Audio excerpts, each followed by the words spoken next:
Μια ερημική έκταση όπου τα ρολόγια σταματάνε, οι πηξίδες τρελαίνονται και τα κινητά παύουν να λειτουργούν. Η ζώνη της σιωπής θεωρείται ως ένα από τα πιο μυστηριώδη μέρη του Μεξικού. Οι αφηγήσεις και οι ιστορίες που περικλείουν τη συγκεκριμένη περιοχή είναι αμέτρητοι. Αν σας αρέσουν τα βίντεο και τα βρίσκετε ενδιαφέρον, κάντε εγγραφή στο κανάλι και πατήστε το like για υποστήριξη.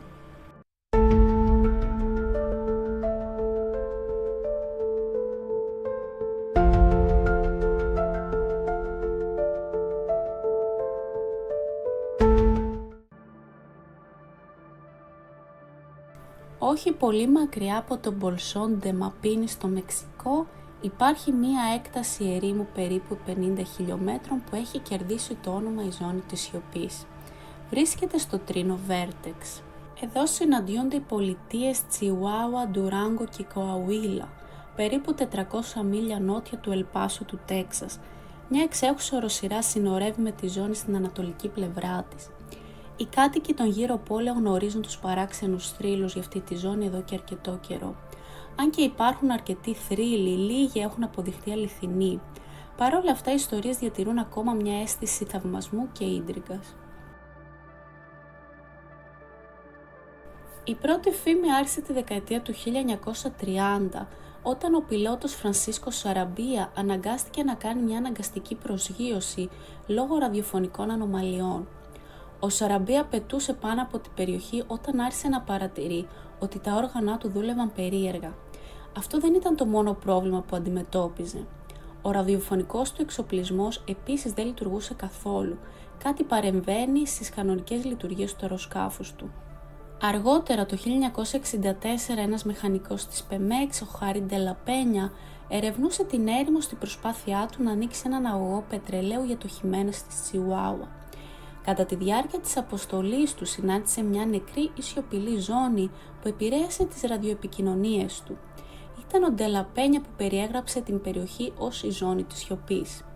Από τότε ο όρος έμεινε και έχει χρησιμοποιηθεί επανελειμμένα.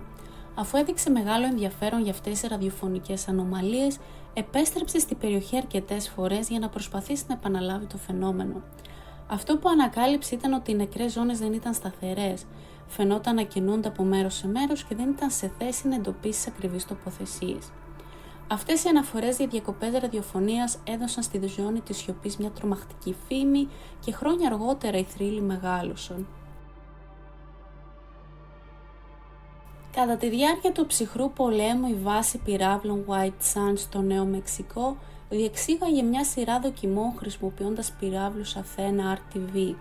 Οι αποστολές ήταν ένα κοινό έργο μεταξύ της πολεμικής αεροπορίας των ΗΠΑ και του στρατού των ΗΠΑ και σχεδιάστηκαν για να ερευνήσουν τις επιπτώσεις τους πυράβλους ως αποτέλεσμα της επανεισόδου στην ατμόσφαιρα. Στις 11 Ιουλίου 1970 ο πύραυλος εκτοξεύτηκε από το συγκρότημα Green River στη Γιούτα. Το τελευταίο στάδιο που μετέφερε μια κάψουλα ραδιενεργού κοβαλτίου 57 υποτίθεται ότι θα έπεφτε στην έρημο White Sands στο Νέο Μεξικό. Αντίθετα, ο πύραυλος έκανε ένα σφάλμα, ξεπέρασε το προορισμό του κατά περισσότερα από 800 χιλιόμετρα και κατέληξε να συντρίβεται στη ζώνη της σιωπής περίπου 800 χιλιόμετρα νότια από τα σύνορα. Όταν η κυβέρνηση των ΗΠΑ ζήτησε άδεια να εισέλθει στην περιοχή και να ανακτήσει τα συντρίμμια, η κυβέρνηση του Μεξικού επέτρεψε στους αξιωματικούς πρόσβαση στο χώρο. Εργάστηκαν γρήγορα και μυστικά για να ασφαλίσουν την περιοχή και να αρχίσουν την αναζήτηση για τη ραδιενεργή κάψουλα. Όπως λένε οι θρύλοι, όταν η ομάδα ανάκτησης μπήκε στην περιοχή, γρήγορα συνειδητοποίησαν ότι κάτι επηρέαζε όλες τις επικοινωνίες. Χωρίς αποτελεσματικές επικοινωνίες, ο συντονισμός μεταξύ των ομάδων ήταν πολύ πιο δύσκολος. Αλλά κάτι περισσότερο από απλές διακοπές ραδιοσημάτων συνέβαινε. Τα τηλεοπτικά και δορυφορικά σήματα είχαν επίσης διαταραχές. Το δημοφιλές συμπέρασμα μεταξύ των θεωρητικών είναι ότι τα τοπικά μαγνητικά πεδία έχουν δημιουργήσει με κάποιο τρόπο μια σκοτεινή ζώνη για τη σύγχρονη τεχνολογία. Χρειάστηκαν αρκετές εβδομάδες, αλλά η κυβέρνηση των ΗΠΑ τελικά βρήκε την κάψουλα, ανέκτησε τα συντρίμμια και διεξήγαγε μια διαρκή ραδιενεργή εκαθάριση ολόκληρης της περιοχής. Περίπου 20 τόνοι ραδιενεργού εδάφους περιλαμβανομένων φυτών αφαιρέθηκαν στην έρημο White Sands. Εκτός από τις ιστορίες για απώλεια ραδιοσημάτων και επικοινωνίας, αναρρύθμιτες αναφορές για ανομαλικά γεγονότα έχουν εμφανιστεί γύρω από τη ζώνη της σιωπής. Ελάχιστες από τις αναφορές είναι αξιόπιστες και η συντριπτική πλειοψηφία δεν έχει λάβει επαρκή εξήγηση. Από παράξενα φώτα στον ουρανό μέχρι ορθογώνια αεροσκάφη και ανθρώπους που εμφανίζονται σχεδόν από το πουθενά. Υπήρξαν αρκετές αναφορές για δραστηριότητα που μερικοί άνθρωποι έχουν σχεδιάσει παραλληλισμούς μεταξύ της ζώνης της σιωπής και άλλων περιοχών του κόσμου, όπως το τρίγωνο του Δράκου κοντά στην Ιαπωνία και το διάσημο τρίγωνο των Βερμούδων. Ίσως έφτασα σε αυτά τα συμπέρασμα επειδή η ζώνη τρέχει σε σχεδόν γεωγραφική ευθυγράμμιση με το οροπέδιο της Γκίζας και το τρίγωνο των Βερμούδων. Φαίνεται να υπάρχουν κάποιες ανομαλίες στη ζώνη που μπορούν να χαρακτηριστούν ως ασυνήθιστες. Ίσως αυτή η περιοχή της ερήμους είναι μοναδική από αυτή την άποψη. Αν και δεν είναι αποδεδειγμένα, ένα από τα χαρακτηριστικά που συνδέονται πιο συχνά με την περιοχή είναι τα υψηλά επίπεδα μαγνητίτη και ουρανίου. Μερικοί ερευνητές που έχουν μελετήσει την περιοχή και τις πιθανές επιπτώσεις της πιστεύουν ότι αυτά τα υψηλότερα επίπεδα ορυκτών είναι υπεύθυνα για την έλλειψη σημάτων βαθιά μέσα στη ζώνη. Υποτίθεται ότι πολλοί μετεωρίτες που διεισδύουν στην ατμόσφαιρα της Γης τείνουν να καταλήγουν κοντά στην περιοχή.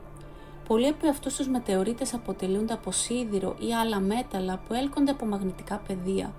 Ωστόσο, μερικοί ειδικοί επισημαίνουν ότι η ζώνη της σιωπής δεν έχει προσελκύσει περισσότερους μετεωρίτες από το κανονικό.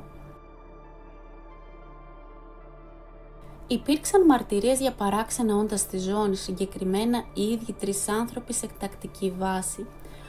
Αυτό το τρίο αποτελείται από μια γυναίκα συνοδευόμενη από 2 άντρες, όλοι ξανθοί. Ένα αγρόκτημα ειδικά διεκδικεί περισσότερο από το δίκαιο μερίδιο των συναντήσεων με αυτό το τρίο. Σύμφωνα με το προσωπικό εκεί, και τα 3 μέλη της ομάδας φορούσαν ρούχα που δεν ήταν καθόλου κατάλληλα για ένα περιβάλλον ερήμου. Υποτίθεται ότι όλοι μιλούσαν άπιαστα ισπανικά σαν ντόπιοι και δεν ήταν μόνο εξαιρετικά ελκυστικοί αλλά και εξαιρετικά ευγενικοί. Κάθε επίσκεψη είχε το ίδιο κίνητρο. Οι 3 θα ζητούσαν να γεμίσουν νερό από το πηγάδι της ιδιοκτησίας. Ποτέ δεν ζήτησαν φαγητό ή κάτι άλλο. Σύμφωνα με το προσωπικό του αγροκτήματος, όταν ένας εργάτης τολμούσε να ρωτήσει από πού προέρχονταν, η μόνη απάντηση που έδιναν ήταν από ψηλά. Μια αναφορά που έγινε τον Οκτώβριο του 1975 ενίσχυσε περαιτέρω την κληρονομιά της ζώνης ως ένα πραγματικά παράξενο μέρος. Οι κυνηγοί ορυκτών Ερνέστο και Ζωζεφίνα Ντίας μπήκαν στη ζώνη για να συλλέξουν δείγματα και οποιασδήποτε ασυνήθιστες πέτρες μπορούσαν να βρουν. Ενώ δούλευαν, μια καταιγίδα ερχόταν προς την κατεύθυνσή τους. Ευτυχώς για το ζευγάρι το παρατήρησαν και έκαναν κάτι για να αποφύγουν να μπλέξουν σε μια ξαφνική πλημμύρα. Ωστόσο αποδείχθηκε ότι ήταν πολύ αργά για να αποφύγουν εντελώς οποιοδήποτε πρόβλημα. Ενώ προσπάθησαν να ξεφύγουν από την καταιγίδα δεν μπόρεσαν. Το έδαφος γύρω από το φορτηγάκι τους άρχισε να μετατρέπεται σε ένα βαλτόδες βάλτο που τους έσπρωξε μέσα στο όχημά τους.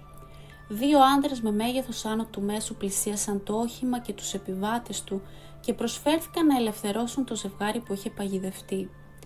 Και οι 2 διασώστες φορούσαν ταυτόσιμα ρούχα, ένα κίτρινο αδιάβροχο και ένα καπέλο.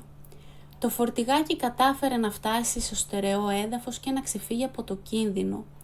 Ο Ερνέστο αγνόησε την οδηγία να παραμείνει μέσα στο φορτηγό και ήθελε να τους ευχαριστήσει προσωπικά για τις προσπάθειές τους. Όποιοι κι αν ήταν αυτοί οι άντρες εξαφανίστηκαν χωρίς να αφήσουν πίσω τους ούτε ίχνη στη λάσπη. Μια αναφορά για μια παρατήρηση άτη εμφανίστηκε το Σεπτέμβριο του 1976 στο Σεμπάλεο, την πλησιέστερη πόλη στη ζώνη.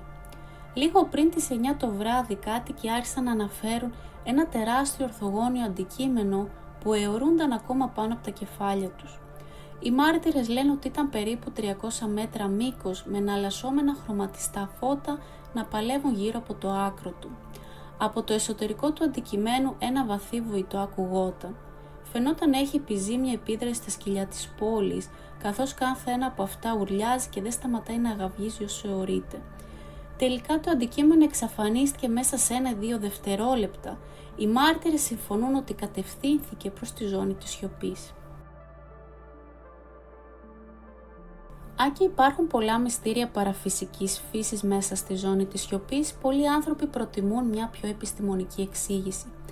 Υπάρχουν εικασίες για το αν υπάρχει μια συνεχιζόμενη έρευνα για τις παράξενες ανομαλίες της περιοχής.